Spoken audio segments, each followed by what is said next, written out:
कल हम रात्रि में चर्चा कर रहे थे सब हम लोग विश्वनाथ भगवान का दर्शन करने गए, जालान परिवार के सब बालक और हम। कल महादेव ने भी टिट फॉर टैट किया मेरे साथ। कैसे? आपको सत्य बताएं, हमारा कथा के बाद मौन रहता है थोड़ी देर, एक संत की आज्ञा से, कथा से पहले भी रहता है। तो शाम का समय हम यहां से गए। अब हम केवल धोती और बगलबंदी पहनते हैं, शॉल ऊपर डाल लेते, कुछ वैसा गर्म तो है नहीं। विश्वनाथ मंदिर में जब प्रवेश कर रहे थे मुझे तभी शीतलता का अनुभव हो रहा था। और जब आपको कोई अनुभव होता है ना, उस स्थिति में सामने वाला अगर जा रहा हो तो आपको और ज्यादा अनुभव होने लग जाता है। आपको ठंड लग रही हो, उसी समय कोई ठंडे पानी से नहा रहा हो तो ठिठर आप जाओगे। तो हमसे कहा भी महाराज जी शायद अभिषेक भी, मैंने कहा नहीं अभिषेक नहीं मिले। मौन तो था, मैंने कहा आरती कर लेंगे, बस प्रणाम कर लेंगे, अभिषेक क्या कर रहे, इतना ठंड हो रहा है।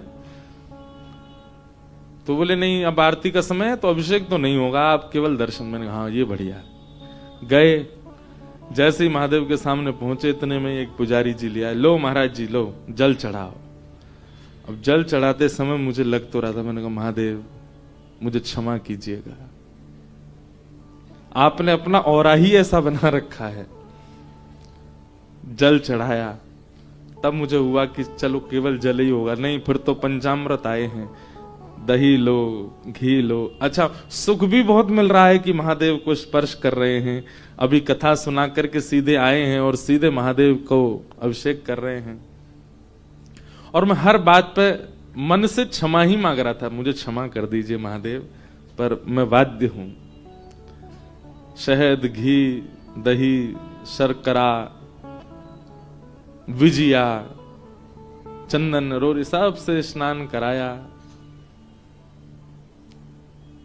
लेकिन मन में तनिक भाव एक आया, कोई बात नहीं हाथी तो गीले हुए बस।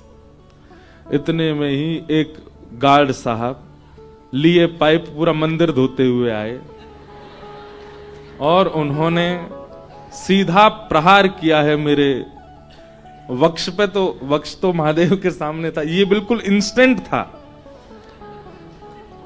और कटी से लेकर के नीचे तक मैं पूरा गीला।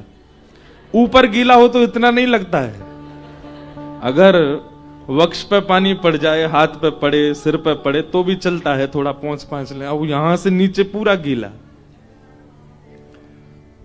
तब मेरे भी मुख से निकला हर हर महा टिट फॉर टैट।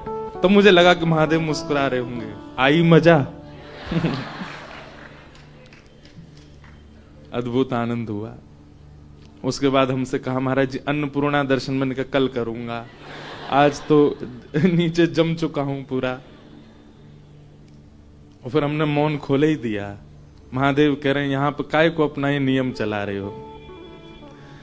लेकिन बहुत आनंद हुआ। महादेव भीगे देव है। भैया बता रहे थे कि बापू कहते हैं कि महादेव भीगे देव हैं, उनके पास जाओ वो कुछ भिगो ना दें ऐसा हो ही नहीं सकता। पर भैया वस्त्र भिगा दिए, तन भिगा दिया, कृपा तब हो जब मन भीग जाए। उन महादेव से यही कामना करें कि किसी दिन हमारा मन भिगाइए नाथ।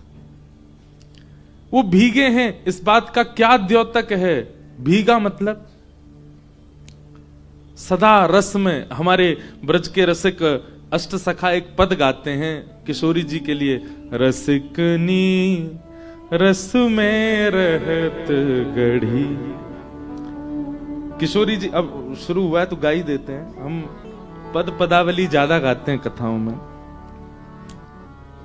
रसिकनी रस में रहत गढ़ी, रसिकनी रस में रहत।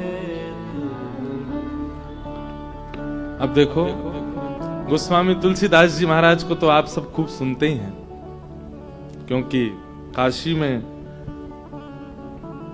अतिकाल तक काशी ने सबको दिया है,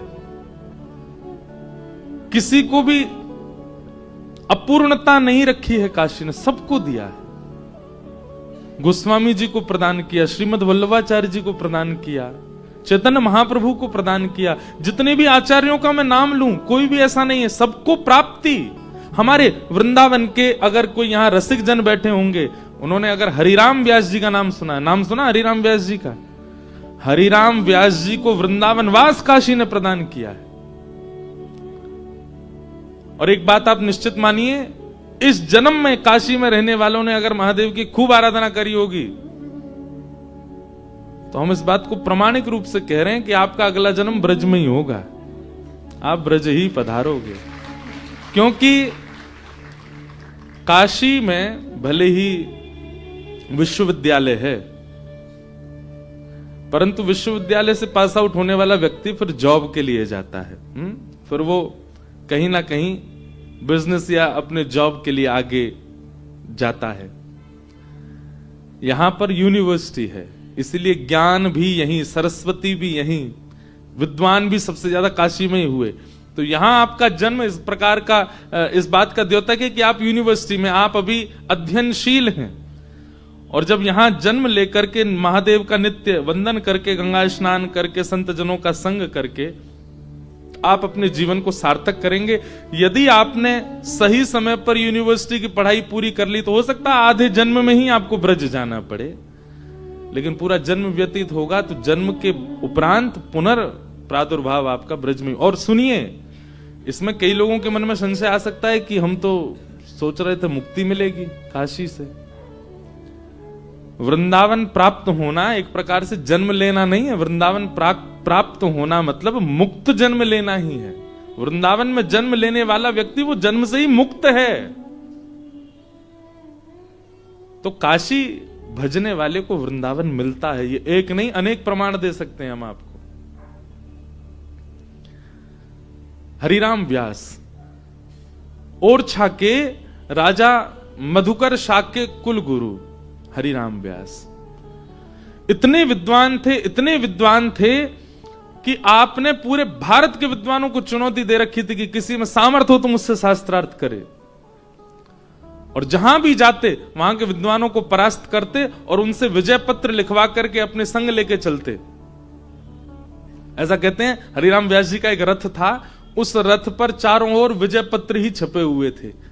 दक्षिण में जीत के आए, पूर्व में जीत के आए, पश्चिम में जीत के आए, इस क्षेत्र में, इस प्रांत में जीते। तब किसी ने कहा, व्यास जी आप सर्व विजयी तब माने जाओ तब काशी को जीत के आओ। तो हरिराम व्यास जी बोले ठीक है, रथ मोड़ लिया काशी की ओर। काशी की ओर जैसे ही रथ मुड़ा, बहुत ध्यान से सुनना, विद्वान तो थे, काशी के विप्र जब उनको पता चला कि हरिराम व्यास काशी आ रहे हैं, सबने उनकी महिमा तो सुनी थी। एक होता है विद्वान और एक होता तार्किक विद्वान, जो तर्क से जीत जाता है। हरिराम व्यास जी तार्किक विद्वान थे, मतलब कैसे भी जीतना है। काशी के विद्वान सब विश्वनाथ भगवान के पास गए और कहा, भगवान ये नगरी आपकी है, आप इसके रक्षक हैं, आप इसके स्वामी हैं। अगर यहां हरिराम व्यास आकर के हमें हरा जाते तो हमारी हार नहीं होगी, आपकी हार होगी। कृपा करके ब्राह्मणों की रक्षार्थ कुछ कीजिए। और हरिराम व्यास जैसे ही काशी आए, सबसे पहले उनसे मिलने के लिए एक दीनहीन ब्राह्मण का रूप धारण करके महादेव गए। एक दीन से ब्राह्मण का रूप धारण किया और हरिराम व्यास जी के शिष्यों से जाकर के कहा, व्यास जी से कहिए हम उनसे मिलना चाहते हैं। भले ही दीन ब्राह्मण बन के गए, पर ललाट का तेज बता रहा था कि अति विद्वान होगा कोई। हरिराम व्यास जी ने कहा, बुलाइए भीतर, कोई शास्त्रार्थ करने आया है। और महादेव एक दीन ब्राह्मण का रूप धारण करके भीतर गए, दंडवत प्रणाम किया। कहिए विप्रवर, किस विषय पर शास्त्रार्थ किया जाए? महादेव बोले, हम तो अज्ञानी हैं, हम तो आपसे पराजय हो ही जाएंगे, हम अपनी पराजय स्वीकार ही कर रहे हैं। पहले आपको विजय पत्र चाहिए, हम लिख के अभी दे रहे हैं आपको, हम अपनी हार स्वीकार करते हैं, पर हमारा एक प्रश्न है, उसका उत्तर आपसे जानना चाहते हैं, एक संशय है। हरिराम व्यास जी बोले बोलो। महादेव कहते हैं ये बताइए विवेक किसको कहते हैं? हरिराम व्यास बोले ये कोई पूछने वाली बात है? ये बच्चों वाला प्रश्न आप मुझसे क्यों कर रहे हैं? बोले नहीं, बस बताइए ना, बच्चे वाले प्रश्न का ही उत्तर दे दीजिए। विवेक किसको कहते हैं? हरिराम व्यास जी बोले सही गलत की पहचान को विवेक कहते हैं। सद और असद का ज्ञान जिसको हो जाए उस व्यक्ति को विवेक ही कहा जाता है।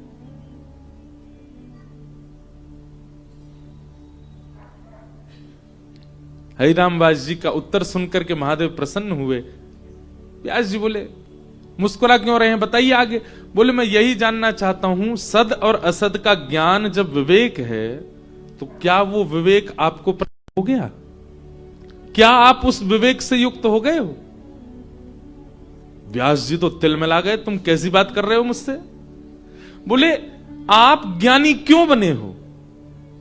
आपने अध्ययन, विद्याध्ययन, गुरु सेवा और ज्ञान केवल इसलिए लिया कि आप ब्राह्मणों को जा जा करके हराया करो, यही विवेक है आपका? इस ज्ञान से 4 लोगों का भला हो ये तो किया नहीं आपने, बल्कि 10 घरों में एक समय के चूल्हे बंद करवा दिया आपने, उनको हरा करके। यही विवेक है आपका?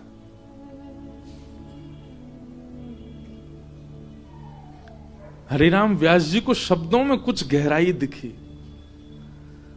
तुरंत हाथ पकड़ लिया। बोले तुम कोई सामान्य ब्राह्मण तो नहीं हो, अपने रूप में आओ, कौन हो? आहा, इतने में ही चिदानंद रूप शिवोहम शिव, महादेव प्रकट हो गए। पंचवक्रम त्रिनेत्रम, चरणों में प्रणाम किया। हरिराम व्यास जी के नेत्र सजल हो गए। बोले महादेव मेरी विद्या का फल आज मुझे प्राप्त हुआ कि आप मुझे मिले। महादेव बोले नहीं, मेरी प्राप्ति तुम्हारी विद्या का फल नहीं है। तो बोले अपने रूप को पहचानो, आप सामान्य नहीं है हरिराम व्यास, आप श्री राधा कृष्ण की नित्य लीला की अनन्य सहचरी विशाखा हो। ललिता जी तो मंडल में आ चुकी हैं स्वामी श्री हरिदास जी के रूप में, अब आपका आगमन हुआ है। अपने विद्या से, अपने ज्ञान से लोगों को परास्त मत करो, लोगों को दुखी मत करो, उस अनन्य रस का बखान करो जिस रस को वृंदावन में प्रकट किया है किशोरी जी ने। आप विशाखा हो, अभी इसी वक्त वृंदावन की ओर चले जाइए और वहां जाकर के उस नित्य लीला का रसिक जनों के लिए गान करना प्रारंभ कीजिए।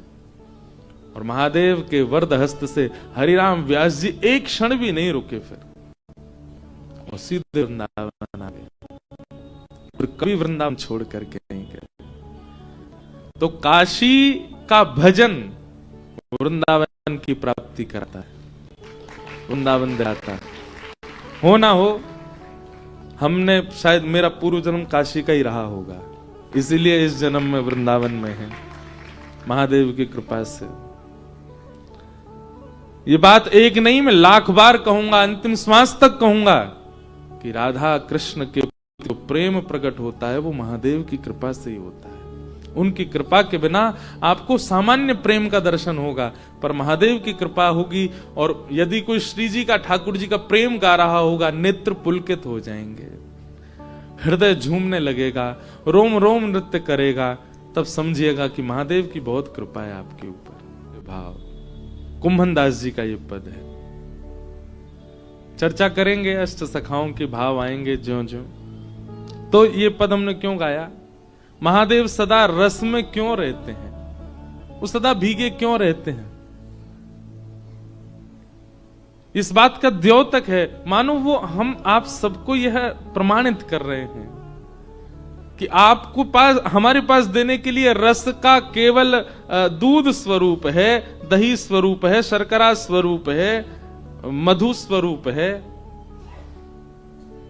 पर महादेव सदा राम रस, कृष्ण रस, भाव रस, प्रेम रस में भीगे रहते हैं। इसीलिए भीगे देव हैं। तन तो गीला किया, वस्त्र तो गीले किए, पर अभिलाषा है कि महादेव मन गीला करें, मन को उस भाव में पहुंचा दें जिसमें वे स्वयं हैं। ऐसे महादेव को बारंबार वंदन करते हैं।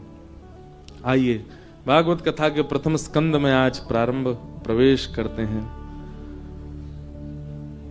श्रीमद् भागवत महापुराण की भागवत जी का पहला श्लोक।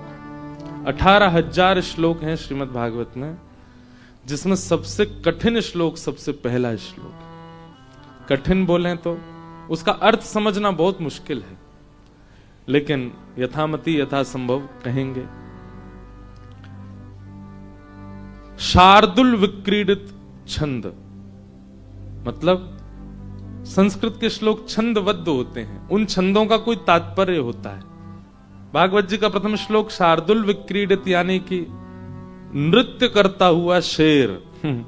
कभी देखा नाचता हुआ शेर या फिर क्रीड़ा करता हुआ सिंह, उस छंद में भागवत जी का पहला श्लोक। आइए हम लोग प्रवेश करें। कि जन्माद्यस्य तोन्मयादितरतः चार्थे स्वविज्ञस्वराट् तेने ब्रह्म हृदय आदिकमये मुह्यन्ति यत्सूरयः तेजो वारि मृदाम यथा विनिमयो यत्र त्रिसर्गो मृषा धाम्ना स्वेन सदा निरस्तकुहकं सत्यं परम धीमहि। सत्यम परम धीमहि। जन्माद्यस्य यतोन्वयाद् इतरतः। अब इसका सामान्य अर्थ तो यह है कि जो जन्म और मृत्यु से परे हैं परमात्मा। चार्थे स्वविज्ञ स्वराट, जो सबसे विज्ञ हैं, अनविज्ञ नहीं है। विज्ञ मतलब जानते हैं, सब कुछ जानते हैं। तेने ब्रह्म हृदय आदि कवि, आदि कवि ब्रह्मा भी जिनके भाव से संचित रहते हैं। मुह्यन्ति यत् सूरयः, बड़े बड़े देवताओं को भी जो अपनी लीला पर मोहित कर लेते हैं। तेजो वारि मृदाम यथा विनिमयो, पृथ्वी जल अग्नि वायु आकाश जिनका कुछ बिगाड़ नहीं सकती, क्योंकि उन्हीं से ही निर्मित होती हैं ये पंच तत्व। तेजो वारि मृदाम यथा विनिमयो यत्र त्रिसर्गो मृषा, भले ही सृष्टि का सृजन उन्होंने किया, परंतु यह सृष्टि पूर्ण मृषा है, मिथ्या है। धामना स्वेन सदा निरस्त कुहकम सत्यम परम धीमहि। ऐसे परम सत्य परमात्मा का हम ध्यान करते हैं, उनको हम प्रणाम करते हैं। सत्यम परम धीमहि। भागवत जी के प्रथम श्लोक में कृष्णात् परम धीमहि, रामः परम धीमहि, शिवः परम धीमहि, कोई देव का नाम नहीं कहा गया। क्या कह रहे हैं? सत्यम परम धीमहि। जो भी परम सत्य है हम उसको वंदन करते हैं। अभी हम मानस जी की कथा करके आए रामेश्वरम, और बालकांड ही वहां कहा। कितना बड़ा वंदना प्रसंग है गोस्वामी जी का, सबको वंदन कर रहे हैं। वंदना प्रसंग में ही 2 दिन का समय लगे, अगर एक एक भाव विस्तार से कही जाए और विस्तृत कहा जाए तो पूरी कथा ही वंदना प्रसंग में हो जाए, इतनी वंदना है। परंतु भागवत जी में केवल एक श्लोक है वंदना का। इसके पीछे कारण क्या है? भागवत के रचनाकार वेदव्यास हैं, यानी वो स्वयं भगवान हैं। उनको अपने आत्म कल्याण की इतनी चिंता नहीं है। उन्हें विश्वास है कि मैं कल्याण करने वाला हूं, मुझे अपने कल्याण की चिंता क्यों? इसलिए एक ही श्लोक में कह दिया। परंतु गोस्वामी जो हम आप सबके प्रतिनिधि हैं, हम आप सबके आगे मॉनिटर हैं गोस्वामी जी।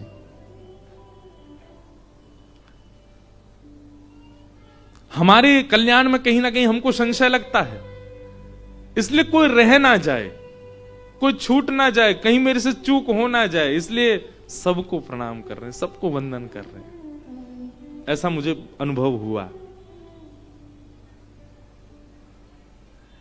इसलिए कहीं भागवत जी के मंगलाचरण को सुनकर के आप ये ना सोचें कि व्यास जी ने भी तो एक ही बार वंदना करी, हम भी एक ही, नहीं, सबको वंदन करो।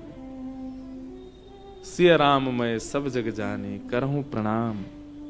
हां, प्रणाम सिया राम जी को ही करना है, पर जब भी किसी को भी देखो उसमें सिया राम जी को ही